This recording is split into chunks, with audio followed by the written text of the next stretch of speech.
ગામડે આવીને એટલે વાડીનો પ્રોગ્રામ પહેલાં મગજમાં આવે ને એનો ટેસ્ટ હોય 5 સ્ટાર હોટલ કરતાંય વધારે. એટલે આપણે આવી ગયા હતા વાડિયા પ્રોગ્રામમાં, ત્યાં કાપી નહીં ખાતા આપણે ડુંગળી અને ટમેટા. તમે વિચારો એવું નથી ખાતો એ ભાઈ હું. અને પછી ત્યાંથી દેશી ચૂલા ઉપર ખાણું બનાવવાનું હતું.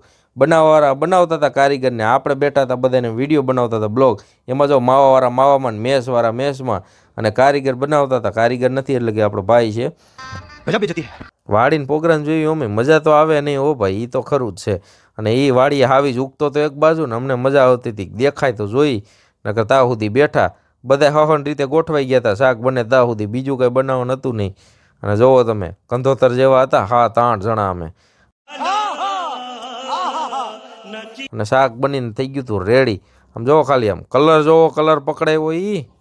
હવે કહી જ દઉં તમને, આ છે કાજુનું શાક. અને એ તૈયાર થઈ ગયું હતું. નીચે જોવો ભઠ્ઠામાં ગરમા ગરમ મરચાં શેકાતા હતા. હા.